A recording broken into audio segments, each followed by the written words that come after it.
Welcome, everybody, to One on One with BroncoJuggalo. I am your host, BroncoJuggalo, and with me today is a very special guest from A Nightmare on Elm Street 4, Dream Master, and A Nightmare on Elm Street 5, The Dream Child. We have Miss Lisa Wilcox. Hello, hello, hello. Lisa, I want to thank you very much for joining us. This is a huge honor for me. You are absolutely one of my favorite final girls, as part 5 is actually like one of my favorite in the Nightmare on Elm Street franchise. And growing up, that was my favorite franchise. I love it. And Me too. it still is very much to me to this day. I also wanted to thank you real quick. I didn't get to meet you when you came to Albuquerque. Unfortunately, I had a lot Oh, going on. I yes, was that busy, was but this year. a friend of mine went and he got me this signed by you for me. So thank you so Nice. much for this. I You're so appreciate it. welcome. Creepiest scene Um, ever. that's actually one of my questions for you. That's actually one of my questions. Guys, tonight is a little different than most. We have 1 hour tonight. Mrs. Wilcox has a very busy schedule. Is it Miss or Mrs.? Ms. Ms. Okay, Ms. Wilcox has a very busy schedule. I wasn't sure. I couldn't find that when I was, doing research. You know, um, You can just call me you've Lisa. done aside from the Nightmare on Elm Street stuff, which we all love. We're all horror fans here. We're all big Freddy Krueger fans. We got our gloves and all that. You've done lots of stuff. You've done lots of television. You've done everything from Star Trek to the original Walker. You even did the pilot for Bill and Ted. I did the TV series for Bill and Ted. Yeah, that is It was so produced awesome. by 20th Century Fox. Yeah. A couple of the things I want to ask you, most of which are going to revolve around Nightmare on Elm Street. But before we get into all that, I do want to ask you, I know that you took some time off for some personal family reasons, and I know that you're getting back into things now. What do you have coming up for us? I hear you got 3 or 4 projects coming up next year. Quite a few. I filmed already this year. It's called Seasons, and it's a 4-part. It's a full movie, but think of the 4 seasons of the year. I did the winter season. It is a terror horror, super fun. And then I just finished The House That Eats Flesh, written and directed by Josh Shields. That was a really fun time. I play this completely demented, crazy Southern woman. It's so much fun. That sounds fun. I'm the caretaker of the house that eats flesh. Nice. Anyway, that was a blast. You won't even recognize me. I have scars and an eye patch and that kind of thing. So super fun. And then I'll be shooting in October a movie called Don't Suck. It will takes place in Vegas, and just think of stand-up comedians and vampires. And then I have Bloody Man, which Tuesday night is in. She played Kristen in Nightmare 4. We don't have any scenes together, but we are in the same film, and they're working on distribution for that. And then a film that I did in Texas just premiered in London at a huge film festival called Fear Fest. Right. I didn't get to go, but anyway, it premiered at over 60 films. And anyway, we got great reviews and things like, be sure to bring Kleenex. It is not a horror film. Oh, wow. It's more of like a Twilight Zone vibe. Oh, that's cool. Yeah. And then I have just a lot. That really sucks you couldn't go, but I guess with Reunion from Hell, the second version, and that is film in January. And then of course have conventions.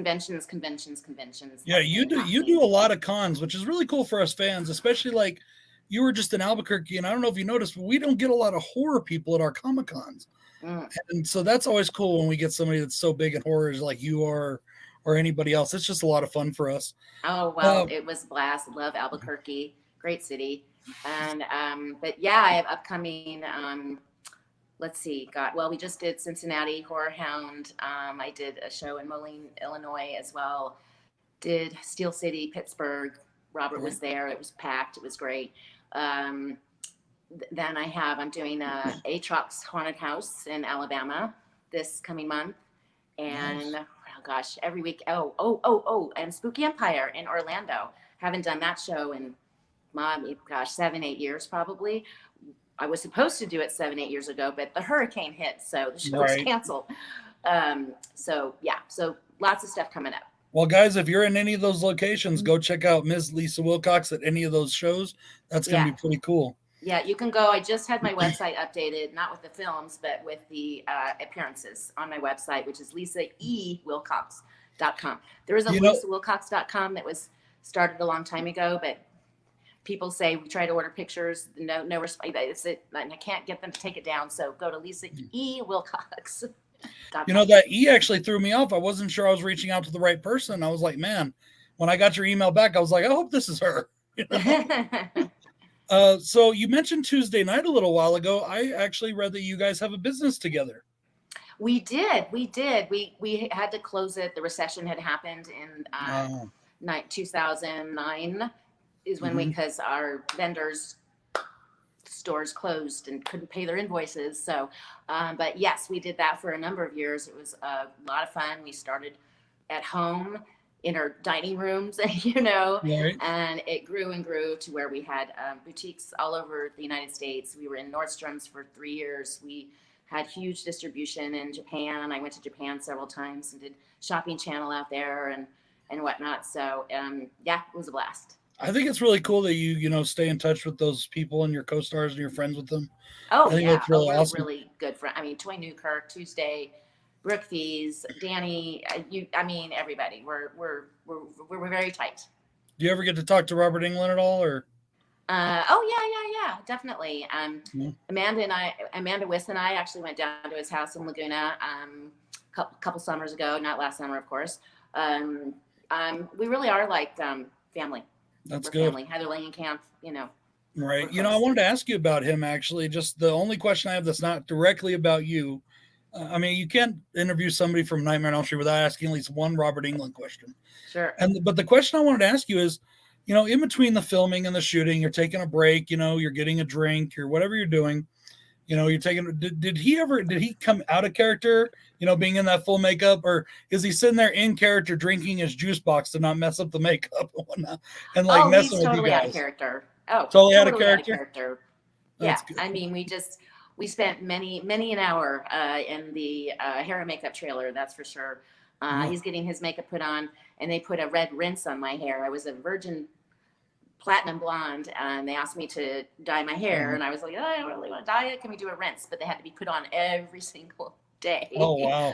So anyway, so we talk about architecture. I think he was remodeling his bathroom. We were talking about grout colors, So. You're sitting there talking about grout colors with Freddy Krueger while he's sitting in a chair. That just sounds great. I wanted to ask you, a lot of stuff has come out about Nightmare on Elm Street 4 and 5 over the years.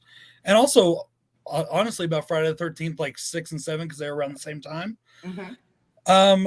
I wanted to ask you, how involved really was the MPAA in the production? Or should I say, how much did they interfere in the production? Because we hear as horror fans that they like everything good that would have been in those movies that, even though we all love them, would have made them like even more bloody, more gory, whatever.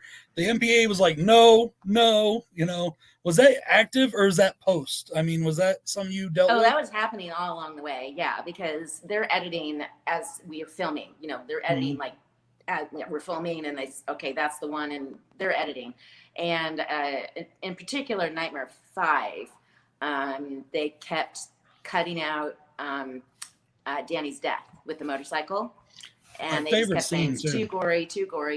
So they had to keep editing and cutting things out, this and that. It'd be nice. I don't know. Maybe it exists if there was, the uncut version of Nightmare 5. If there is one, please let me know. I would love. I've heard, of course, the rumors that it's here or there, or we may get something like that. All the edited extra footage, like in a Scream Factory release or something. But you know how that goes. That just flies around, and if it happens, it happens. If it doesn't, it doesn't. Right. But yes, that was definitely a big frustration on the producers' end of things, having to keep cutting. And he does have a very gruesome death. My gosh. Right. Nightmare 5 is actually one of my favorite sequels of all time. And it's one of my favorite movies. And it's one that a lot of the fans put at the bottom of their list. And I've never understood why. I've never understood it. I think it's this great film. It's all the imagery, especially in the church and the insane asylum, all that's so great. Did having to play a soon-to-be mother, even in the dreams, you are acting as, I believe, Jacob's mother. Did that prepare you for like real motherhood at all, or is it like Maybe. I never really thought about it like that, but you know, I've always gotten along wonderful with young kids, you know, and all that, and I soon had my own children after Nightmare Right. 5, hence why I left my career for quite some time. But that's an interesting question. But I do want to comment too about what you said about Nightmare 5, and a lot of people put it at the bottom of the list. But I will say I've noticed in the past couple of years, just from the conventions and hearing everybody's stories and whatnot, is that Nightmare 5 is coming out #1 as her favorite, like yourself. And I think the thing with Nightmare 5 is that, one, it was so different from Nightmare 4. I mean, the tone and the texture, it's like just so Nightmare 4, even though you're in Nightmare 4, and I love you in Nightmare 4, 4 is actually my least favorite, aside from the remake, just because I think it is because of that MPAA interference.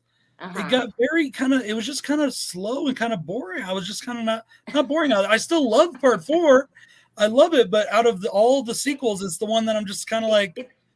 Well, they call, you know, Robert likes to call it the MTV version of. That's exactly it. And that was the era, 1988. That's when MTV came out. You know, that's when, you know, music, and you got Freddie wearing Ray-Bans on the beach. I mean, it's hysterical. Right. You know, and I look at 4 too as it's a date movie. You could take a date on it. It's one that you just go to have fun with. Yeah. You know, there's great kills, there's great one-liners. It's funny. So, and with Nightmare 5, it was much darker, but gosh, and I think that so Nightmare 5 was 1989. Nightmare 5 deals with so many taboo subject matters. I mean, seriously, we've got, you know, sex before marriage. We have teen pregnancy. We have, is she going to get an abortion? Is her child going to be adopted? Oh, and then let's talk about Greta. Bulimia, anorexia. I mean, you know, all those big kinds of topics were very taboo in 1989, and it is not hot something topics that audiences wanted to be entertained by, you know. So I think, you know, 3 decades later, it's much more appreciated because those subject matters are not so sensitive anymore. So that's my take on Nightmare 5. I think I love 5 so much because, and especially, and I'm going to ask you about this scene as well, we got so much more of the emotional backstory to Freddy Krueger and how it related to the people that he's going after and the reasons why. And they expanded on it again more in 6, and we got to see a little more in that. And that's why one of the reasons I've always liked 6 so much, where people hate on it, is because we got that backstory, and I like that. So I have to ask you, what is there any scenes that were totally uncomfortable for you, or were you actually scared out of your wits filming? Anything like that in either of those films? Well, I would say the scene you're talking about there, right there, when I'm in the nun habit and I have the badge, Amanda, okay? And it was this huge room with, I don't know, 100 background people, these men, you know, tattered and leering, and it was very creepy. Just, you know, imagining it, you know, I'm looking at myself in a nun habit and realizing, you know, I'm going to get raped. Oh my gosh, you know, pretty horrifying. Yeah, that was creepy. Yeah, and you had like chains dangling from the ceiling. I mean, it was creepy. I'd say the other creepy thing is that I had to have Freddy makeup for a day. It was for the scene when he's coming out of me and I'm coming out of him, you know, that whole scene. Right. So they had to have, you know, me look like Freddy. That's cool. And so I got to experience the whole Freddy makeup. They even did that scene where Jacob looked like Freddy. Was he scared doing any of that, or was he okay? He was okay. I think he was okay. Yeah, as far as I know, he was not traumatized for the rest of his life. But I was. Anyway, it was very strange to have that makeup on. I mean, you know, especially the mouth part, and then of course you're walking by a mirror and you're like, oh my gosh. So anyway, I was very excited at the end of the day when I took that makeup off. So opposite of that, what was your favorite thing to film? What was the best scene or your favorite thing? Of 4 and 5? Either or, yeah. Honestly, I love all the church stuff, you know. I think that visually was just so stimulating, you know. Yeah, I loved it. And just I had amazing stunt doubles. They were Olympiads, you know. And I mean, I had done gymnastics in high school and whatnot, so I could start the flip I could do the cartwheel or whatever, but then it cut to these amazing stunt folks. But my very favorite scene, honestly, is the scene when Dad comes home drunk from work, and Rick's in the kitchen, and I serve Dad a salad, and he says, what am I, a rabbit? Yeah. Right. And then I go into daydream world and what I really want to say and slam that bowl. I love that scene because it's just so poignant, It is a very powerful scene, and it dealt with something that a lot of kids, especially kids of single parent, go through. I mean, that's right. And they want to, slap their father or mother. They want to yell at him. They want to, but you can't, and I love the change in his character between 4 and 5. What's that? I love the change in the father character between 4 and 5. He lost his son. He's got only his daughter left. He's sobered up. He's scared to show up to her graduation because I would make her look. And then he's protecting her and he's doting on her in 5, which I just love that change. And I can't remember his name right now. I'm sorry. I forgot his name. He does such a great job playing it. Yeah, that I've always loved. 4 or 5. Which one's your personal favorite? Well, it's really hard to choose. That movie Sophie's Choice, where she's got to choose between which child is going to live in the concentration camp. But I have to say 4 simply because it is the beginning of Alice's character and the character arc that Alice has from the beginning of 4 to the end of 4. It was tricky to make that. I wanted to make sure it was believable that she wasn't all of a sudden this shy daydream girl or Sigourney Weaver type, you know what I mean? Right. So I had to be very meticulous, like with my script, because we don't shoot in order, obviously. So in my script, I would for every single scene, I wrote who had died by then, so that I could gauge the level of strength that Alice had at that point, Right. So anyway, my answer is number 4. Okay, that's awesome. I will say that when you're watching it in the 80s, nobody thought about it.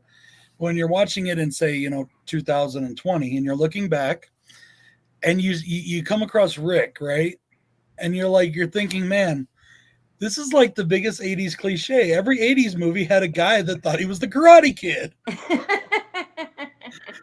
And then the power gets transferred to you, and you're kicking Freddy's butt, which was so fun. Which I don't know if you know this, but for these 2 movies, I'm sure it's been brought up to you, and you've probably noticed yourself, but you're in a very elite classification with these 2 films. You are one of only a few final girls to have ever survived and beaten their killer more than once. Yeah. I mean, you, Heather Langenkamp, Jamie Lee Curtis and Neve Campbell are just about the only ones that have ever done it more than once. Yeah. And there was a time when I was like, gosh darn, I didn't get my death scene. This is so unfair. How would Alice have been, blah, blah, blah. And then one day light bulb went off in my head and I went, oh my God, what did Lisa? Alice lives. Lives. Alice kicked butt. She beat that bully twice. I usually ask this question at the end of every interview. I ask the same question at the end of every interview. I'm going to ask you now since you brought it up. You never did get your death scene. So if you could get your death scene, and it doesn't even have to be by Freddy, any of the big slashers, who would it be and how would you die? Oh my gosh. I have no idea. I don't know. I'm sorry. Let me ponder that one for a minute. Okay. We'll come back to that. Okay. Probably a vampire. I want to do a vampire movie. I've never done Dracula a vampire. Well, actually, I will be style? doing a vampire movie with Don't Suck. But so it's my first time. Not that I get to be a vampire, but anyway, I don't know. I think I'd love to be a vampire and have a stake put through my heart in the coffin. So are we talking old school Van Helsing or are we talking new age? What? Old school Van Helsing style, like Dracula, or are we talking new age vampire stuff? Either or. Love them all. Love them all. Guys, I will get to your questions. I'm thinking of Anne Rice, the movies that were made out of her book. Yeah. So you're an Anne Rice fan? Yeah. I love Interview with the Vampire. I couldn't stand Queen of the Damned, the movies, not the books, because it seemed like they just tried to shove so much into Queen of the Damned, and so But that's just me. I didn't like it that much. Okay. What's your absolute dream role? I mean, if you could do a role with anybody or any producer, any actor, any director, what would you want to do? Who would I what? If you had an absolute dream role that you could do, or a A dream movie, dream or a person role. you could work with. A dream role. One, to play a vampire. Um, in Dracula, Bram Stoker style, Anne Rice style for sure, Gothic. And I don't know. I love the genre, so I'd have to go in that direction. I think. I do definitely love Wonder Woman. I'm a huge Wonder Woman fan. I would love to have like a Wonder Woman role, or be the mother of Wonder Woman or something like that. That would be cool. That would be awesome.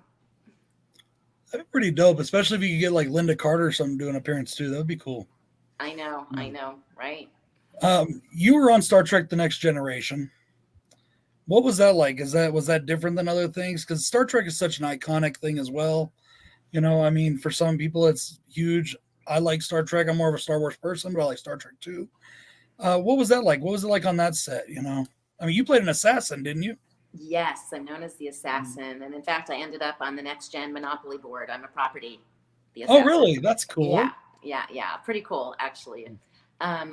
It was It was really amazing. Next Gen filmed at Paramount, which is my favorite studio in the entire world. It's absolutely beautiful, and the history there. And if you're ever in Los Angeles, make sure you drive down Melrose, 5555 Melrose, where Paramount, and those huge gates, like the pearly gates. It's right. really amazing. And the production value of Star Trek was just absolutely phenomenal. I mean, there's these huge sound stages, and they build a planet. Okay. Right. They literally build a planet. You're like, what? And there's a scene where there's a fire pit, and it's a real fire, and that's a real fire pit. And I mean, but it's all in a sound stage. It was amazing. That's awesome. And then the attention to detail that the producers had was just impeccable. I mean, my costume was custom made for me. The jewelry, thought when, what kind of prosthetic am I going to have? The whole look for any of the guest stars that they had, it was amazing. Right. That sounds, you don't ever think about it, and I do, because I love the special effects stuff. So you don't think about, like, when you're watching, you're not actually sitting in a spaceship. You're sitting somewhere where there's a guy behind a door sliding the sliding doors shut with it, Right, that's right. But it looks so cool. You just don't, if they were to ever do another Nightmare on Elm Street sequel within the original realm, and they asked you to reprise the role of Alice, would you be up for it? Absolutely. Let's tie up this storyline with Alice and Jacob, and now would be a perfect time. He'd be a grown man now, young man, but nonetheless. And I think it would be phenomenal to have Jacob and Mom get one more go at Freddy. Yeah.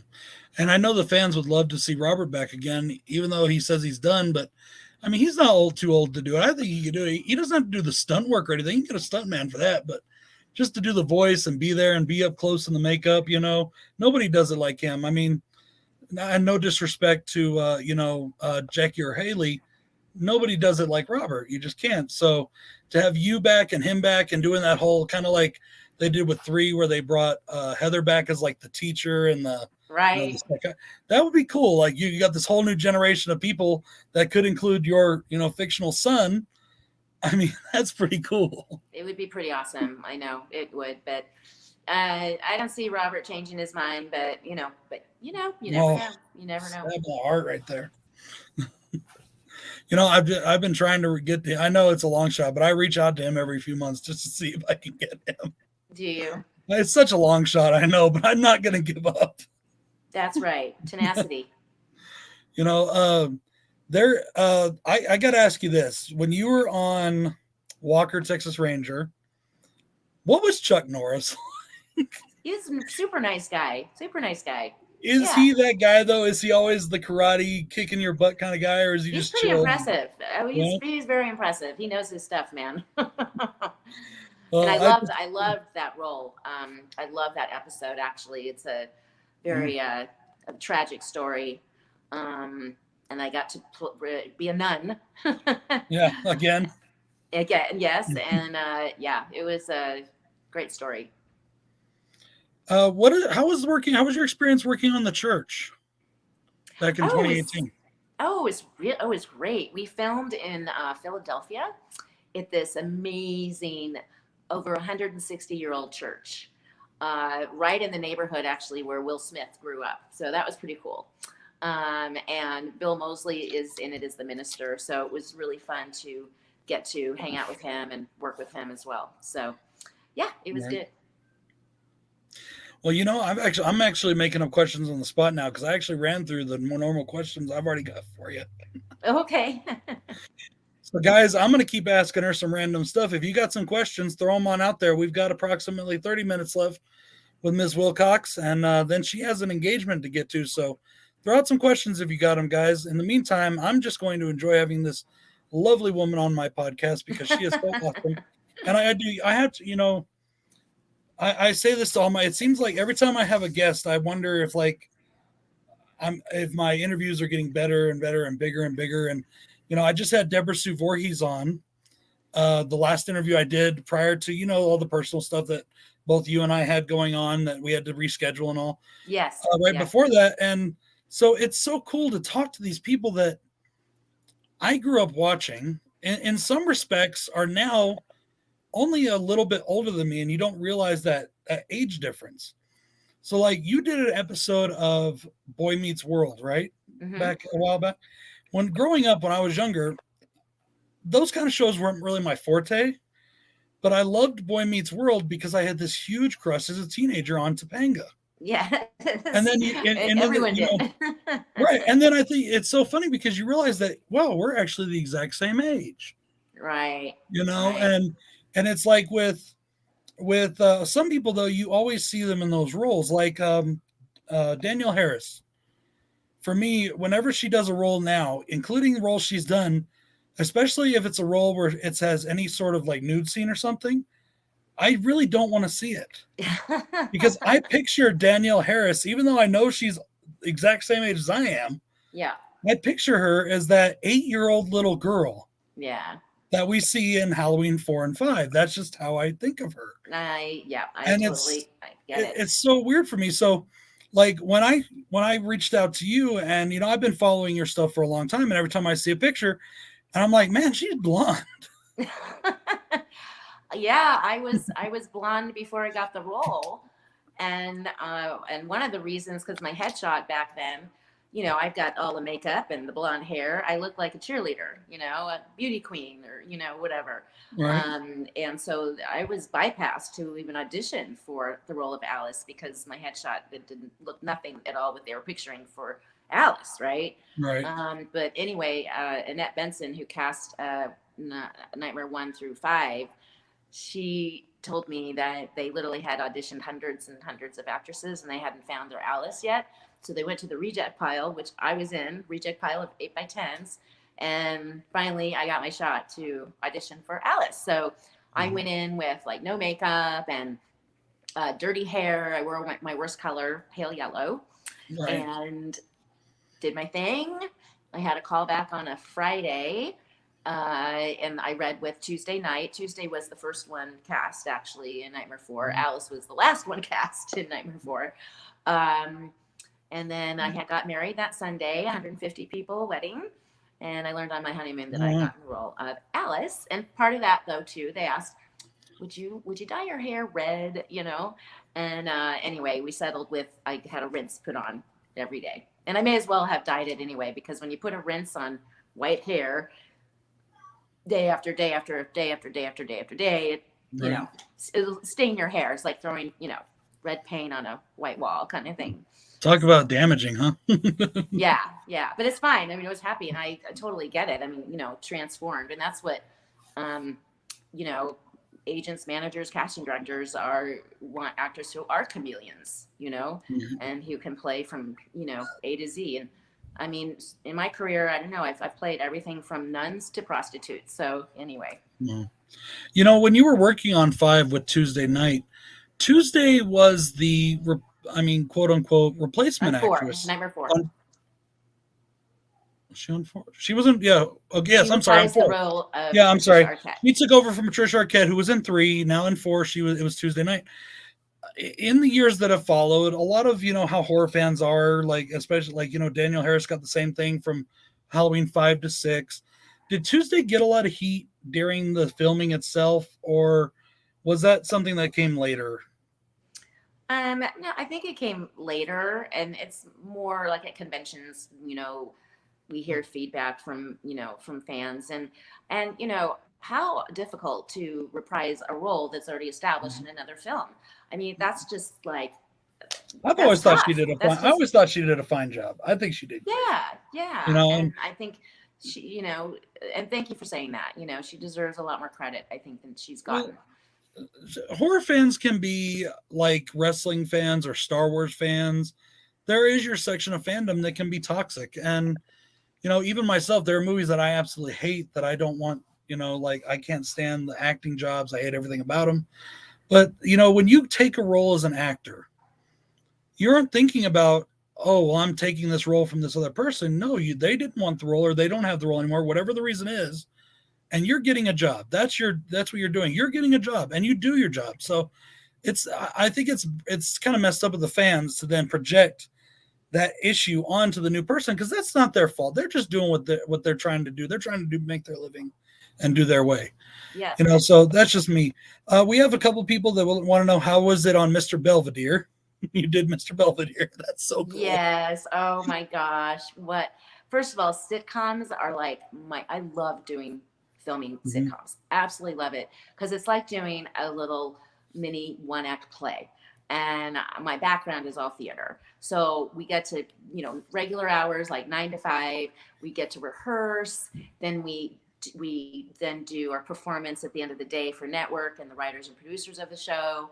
And then they take notes and change lines, change scenes. Then we get new sides, new scenes, and we work on it the next day. And then Friday is opening night, basically. And the live audience comes in, and you have that fresh blood in the room. It's fantastic. I love it.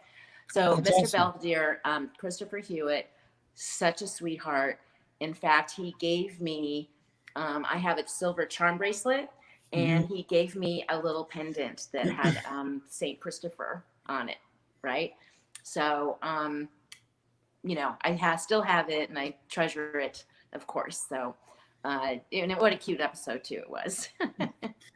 I never watched a lot of Mr. Belvedere. That one was a little, I was younger at the time when that one came out. So, but when you are filming in front of a live audience like that, is it like, it's not like movie filming? Is there a lot of stop, cut, no, do that again? Or is it just like you said, a play, you just run through it? Yeah, exactly. Because by then the script has been solidified. We have our lines memorized, and we go through it. But but changes do happen, because now you have the live audience, and let's say a joke isn't really working, right? So they'll come down and whisper in our ear, or tell us, okay, here's the new line, okay? So and we'll do it, because the audience is who we're catering to. Okay, so somebody's asking for us to discuss the Crave Inn scene. Yeah. What was that like for you? Well, we have the Crave Inn when it's me and the girls, and we're working, working the counter, and we have all that going on. And then the remarkable transformation that production did to the Crave Inn with the cobwebs and the dead flowers, and oh my gosh, it was just amazing. Mick Strawn was the main production designer on Nightmare 4, and I always tell him, his sets were just inspiring, because it's just so real. Looked like a restaurant, Right. and that was built from scratch, so it's very cool. I remember in the Crave Inn when there's a shot where I'm over by, I'm figuring out what my busy work's going to be. So decided I'm going to be polishing silverware, and I picked up some forks, right? And then there was this amazing shadow happening on the wall, right? And I'm like, Rennie, come look at this. This is so cool, in his fabulous accent, you know, oh Yeah. no, no, no. And he takes the forks down and he gives me the knives, right? So it's a real quick shot in the Craven, but it's in there, and that just That's adds cool. more levels and you know, just those little things, you know, that are scattered throughout films that happen by accident, you know. The pizza scene, the soul food for my boy, Yeah, uh, was that real, like a real pizza, or was it just a prop, or? it was both. It was both. Mhm. We had a real pizza, but then of course we had a prop that was made by Carl Biegler, who made this mechanical pizza with the little meatball Faces heads, and mouths meatballs. moving, and all that stuff, right? Oh, so that wasn't like So, just computer. That was oh, that actual was real practical. That's practical awesome. effects. Yeah, That is back so then cool. there was not a lot of computer or Mhm. CGI at all, and I Right, think too that's one of the reasons that people really do love, you know, films from the '80s and whatnot, right. is because it were practical effects. I mean, they had to figure out, how are we going to turn this girl into a cockroach? How are we going to do this? Okay, Right. um, without a computer. Yeah, I thought that I remember going over the special eds and all of how they did that. But when they did that pizza scene, I really thought it was a camera trick because you see the character's faces over the thing. I didn't realize they made an actual pizza. That's pretty cool. Yeah, well, like when Rick's head gets, you know, stabbed with the, you know, blade, Hmm. they built a huge, ginormous pizza to fit Rick's head into, Really, and that's cool. then they had the blade go in his head. So practical effect again. The one thing, like, I'm not into food stuff like at all. Like, food stuff is like weird for me. And so Greta's death, when he's just shoving more and more food down there, to Ugh, me that's so gross. so gross, right? Such So a that's probably a very powerful. That was more powerful for me than the cockroach thing. Everybody says the cockroach thing, but for me it was Greta's scene because that's just like, disgusting. and then when they show her where Freddy's behind her but not there, just the people what the people are seeing, and she's just kind of like, I it's know, like, oh, I know. And then he's yeah, feeding her to herself. I mean, yeah, yeah, that it's was so cool. positively disgusting. So Oh, how did going from all these and then you go and do Murder She Wrote? yeah, What yeah. was that like to do? I mean, because you got yourself a legend there with Angela Lansbury. And believe me, I was so stoked because I'm a huge fan of hers. Hmm. Um, I love her Disney movies she's done, and Yeah. just, you know, all that. And she's absolutely lovely. I remember we had a scene where we were sitting in the bleachers watching a baseball game happening. And so we're hanging out in the bleachers for, you know, quite a while, and we're just chit chatting, you know, and this and that. We had my ex husband was the son of Robert Sherman, the Sherman brothers, who wrote "It's a Small World," "Chitty Chitty Oh, Bang really? Bang," "Mary Well, that's Poppins," that's etc. cool. So she knew my husband, my father-in-law, very well, you Right. know, because she had been in his movies and stuff. So Right. That's anyway, it cool. was really fun. Hmm. When they did that final scene in Dream Master where the camera flies through Freddy's eyes and you got the mirrors, how do you? We got a question. Do you know how that was shot? Like, how was that filmed? How did they do that? Which scene is this again? The final scene with all the mirrors, and then the camera goes right through Freddy's eyes at the end of Dream Master. Um, I'm not sure. I mean, I Me either. remember I jumped through my, you know, the mirror. I've taken all the photos off, you know, and everything, and then I'm Hmm. ready to go save Dan, and I, you know, jumped through the mirror. Hmm. But I can't think of how. I don't know. I don't know how they did that thing with Freddie. I don't know. Sorry. I really liked the cast of five. I like that they brought back the Dream Warriors from three, but I really enjoyed the cast of five. I like Greta. I like I forget his name right now. The comic book guy. I loved him. I Joe thought that Seeley his death was cool. and Everybody Kelly talked Jo about how it was. Minter, who's done Yeah. a ton of stuff. I love Kelly Hmm. Jo. Yeah, I mean, it was you know, 5-2 again. It's about the faux pas, the subject matters, you know, about, Hmm. you know, teen pregnancy and abortion and bulimia and, you know, all that stuff. I think just really threw people off. Um, Also, I had someone made a comment recently to me that, so the Nightmare 5, the opening sequence is this like love making. Right. You don't really see anything much, whatever.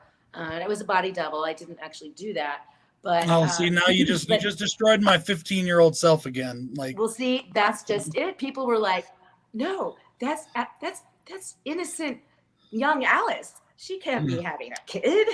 Right.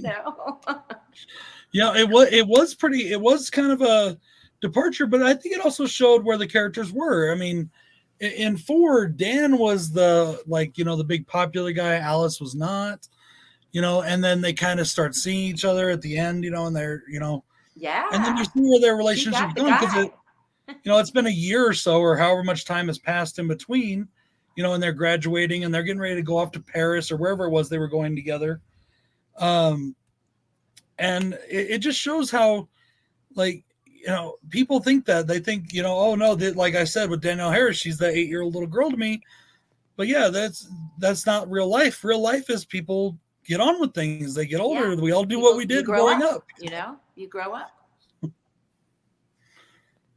The bleeding comic character was. She probably only lost her virginity at 18, so that's pretty good. Yeah, I guess so. Especially in standards of the 80s, 90s, and 2000s. Yeah. Yep. So, I mean, is that something that you shy away from, doing like nude scenes and things like that, or is that just because of then it was a body double, or?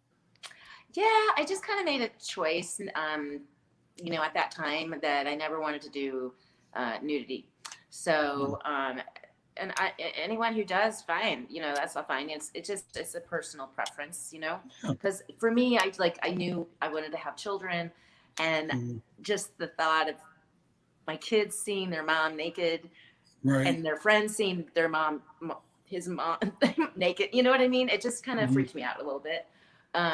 So it was a body double for that scene in A Nightmare 5-2, when I'm, after the shower, and I'm thrown into this silent, crazy hospital thing, and I'm walking down, and the backside, that was a body double, but damn, she made me look good. Yeah.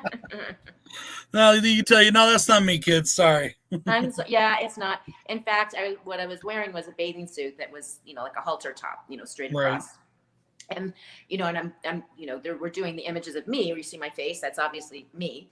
But they would say, oh, it's a blue bathing suit, and they're like, oh, it's showing. Can you pull it down a little further? And I'm looking, going, it can't go down any further. Sorry, guys. Make the shot tighter. Right. I've got a question here that's asking, you did the animated series Lower Decks, which is a Star Trek animation cartoon or like comedy? Mm-mm. Oh, okay. I'm misreading it.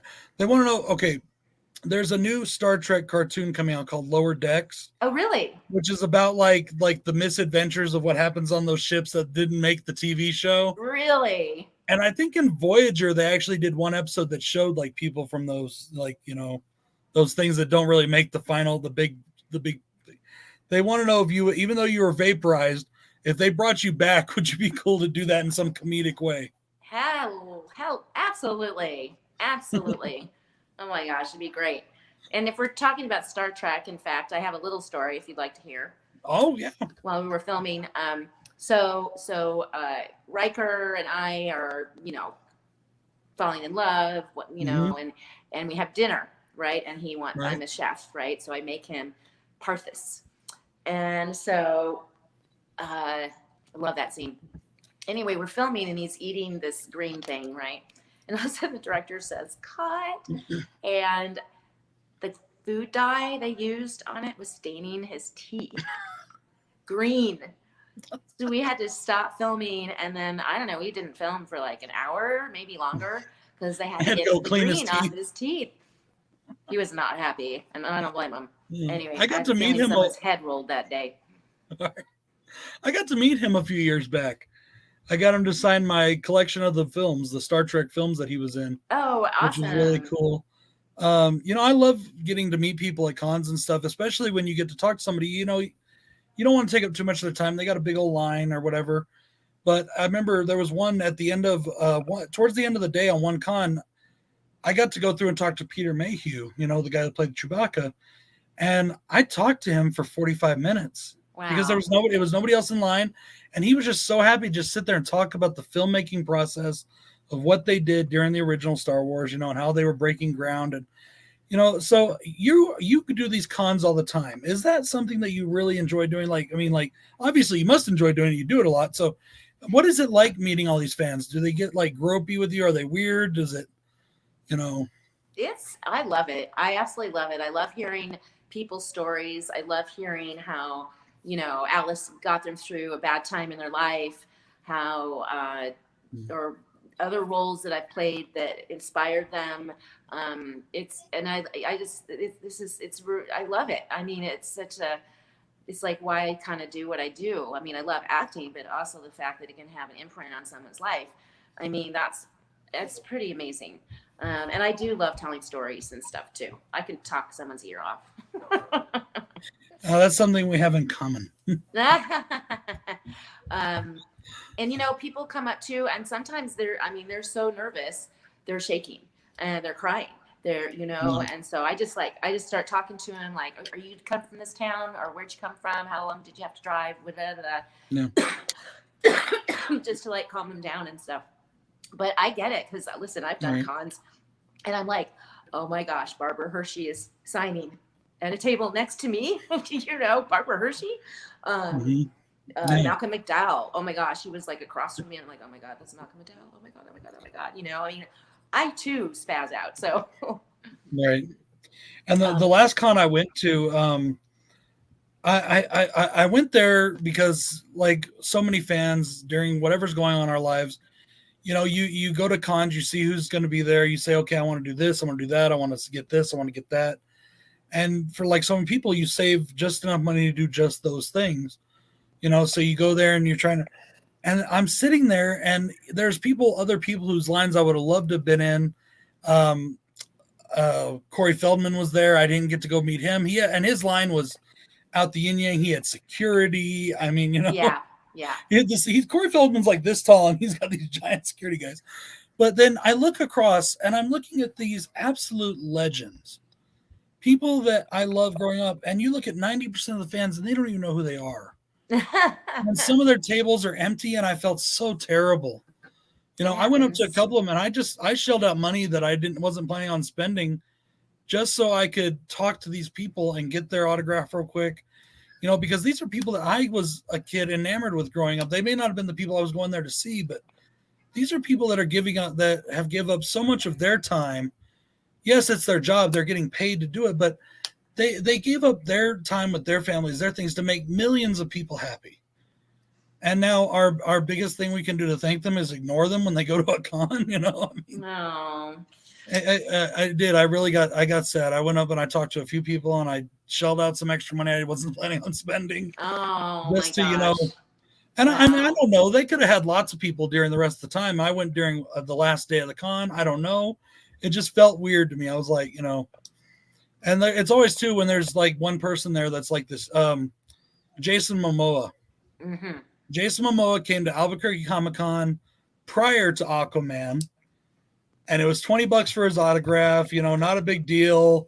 He didn't have a lot of people at his thing, He comes back after Aquaman, it's $75 for his autograph. Yeah. The line's going around the block.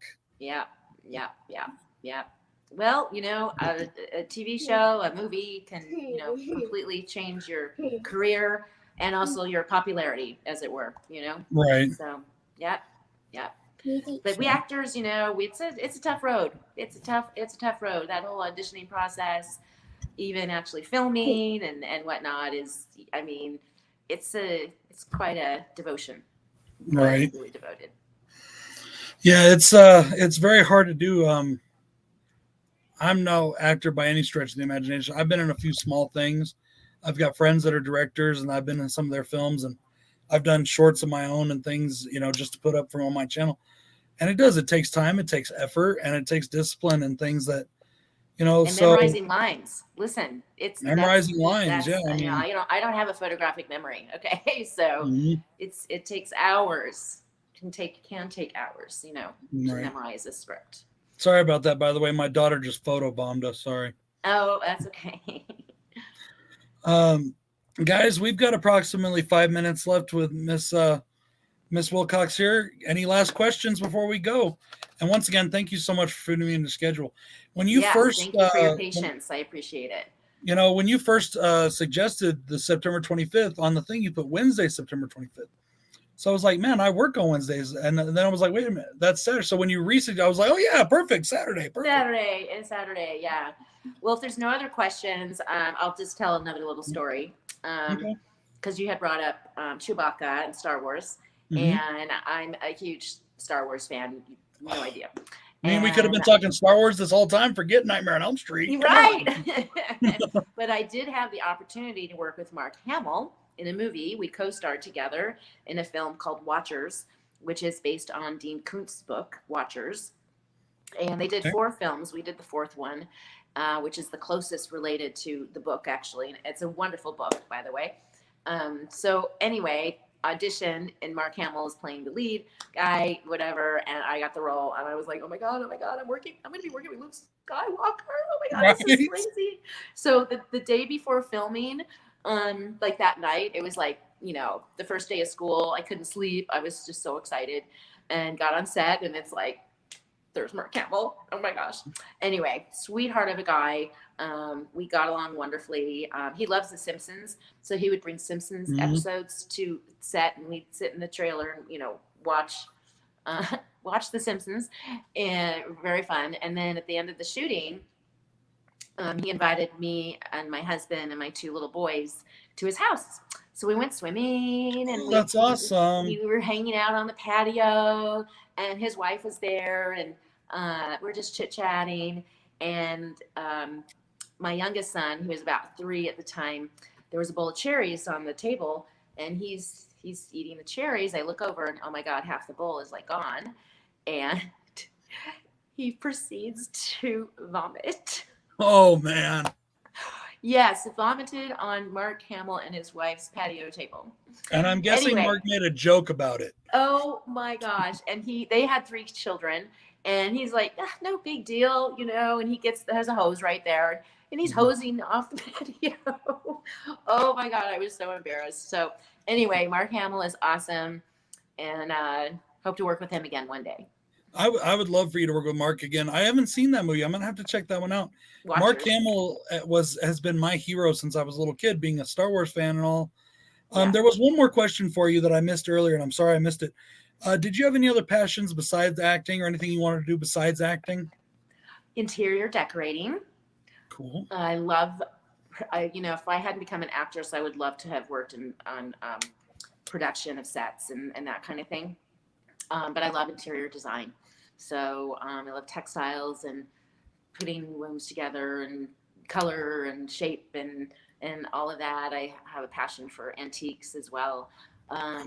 So yeah, that's something. Well, I don't know. You never know. If you're ever in the southern Colorado area, hit me up. I will give you my mother's number. She has an antique store. Does she? In Cortez, Colorado. And she has a few that I can't mention their names, but she has a few famous clients. Oh my God. That she's asked me not to mention because she's asked me not to mention because they don't want people breaking down their doors coming to find them, Yeah, so. I understand. But that would be another thing too, to have my own antique shop. Oh my gosh, that would just be travel the world collecting things from my store. Oh my gosh, would love it.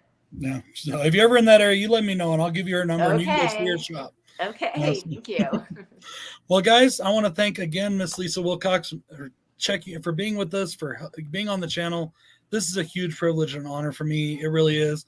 You're one of my favorite final girls. Your movies are some of my favorite in the franchise. For me, it's 1, 3, 5. 3 because that was the first one I ever saw. 1 because it's just the most amazing film, and then 5 because it's probably my favorite that I chose. So, love it. Awesome. Thank you. Thank you, everybody, for joining us. We truly appreciate it. And once again, we'll see you next time on One-on-One with BroncoJuggalo. The links for the merch are in the description, as is the Patreon. And go and check out all of Ms. Wilcox's projects and appearances coming up on her website. Yeah, the movies aren't listed up there yet, but appearances are up there. And follow me on Instagram. This is the Lisa Wilcox. So. All right, guys. Well, thank you very much. And you have yourself a great